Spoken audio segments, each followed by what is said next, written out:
Hello everyone and welcome to our next technical analysis review for the Euro US dollar pair.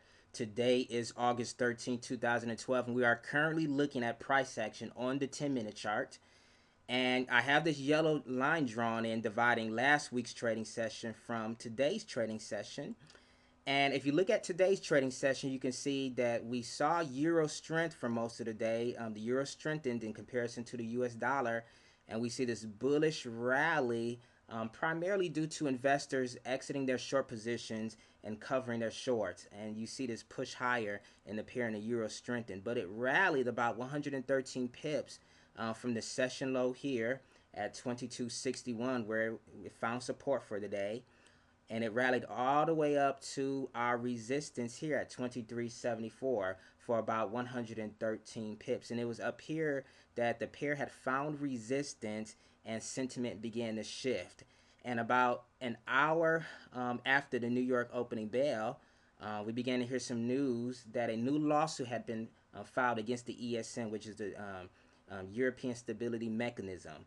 And this could further delay the decision for on the ESM beyond just the September 12th deadline or the September 12th target date. So then this news caused some concern and it put pressure on the euro, and we began to see euro weakness coming in the market as a result of this news, and the pair began to slide.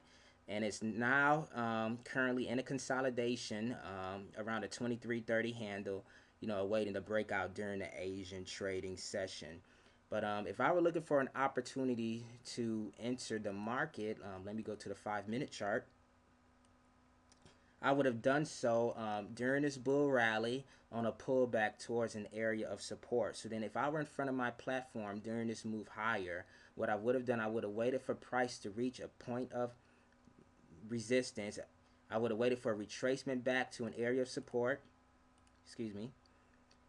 And I would have actually traded when price, or entered a position when price had reached support at this 20 simple moving average line, which would have been dynamic support. So then in this case, I would have placed a buy order at 23.10, placed my stop loss on the other side of this support at 22.97, and I would have held out into this trade until it reached this next approaching resistance at 23.25 for about 15 pips. This was where our 38.2% Fibonacci retracement and our weekly pivot point level was here. So you can see that this was an area of confluence. So I would have either closed here for about 15 pips, or you could have been a little bit more aggressive and closed out at the next support at 23.40 for about 30 pips. But if you were even more aggressive and wanted to take on more risk, you could have even closed out at 23.60 for about 50 pips. So then this was one trade entry you could have entered, and depending on what type of trader you are, you could have held out or you could have closed for a short a scalp. But either choice would have been beneficial. But if you were looking for another opportunity to enter the market, let's say if you were looking to enter on this move lower, this slide lower, then what you could have done, you could have waited for a price to reach a support and retrace higher towards an area of resistance. And in this case, I would have entered the market on this move lower, but I would have waited for price to cross this 100 simple moving average line that you see here in purple before I would have placed my short position. So then I would have entered short around 23.38. Upon bearish confirmation, I would have placed my stop loss on the other side of this resistance or this pivot here at 23.50, and I would have held out into this trade and closed it and took my profit when price reached the support at 23.25 for about 13 pips. So then, of course, those were two trades we could have entered today. But as you can see right now, we're sort of trading within a range. And if price breaks above this range, above this 23.40 zone, then we can expect price to eventually test and reach this resistance at 23.74.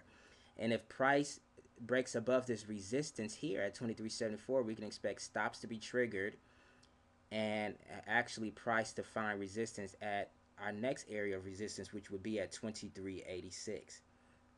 And if price eventually breaks above this level, then our next area of resistance would be the 2400 psychological area. So then that's what we can expect if price breaks to the upside. But if price breaks lower and breaks to the downside, what we can expect, we can expect price to test this 23.25 level, and if it breaks below this level, then the next area to expect price to move to and stop is our 2300 psychological level, and it should find support there. But that's what we can expect during the Asian trading session. And that's it for our technical analysis review for today, and I will be talking to you guys later. You guys have a wonderful day. Okay, then, bye.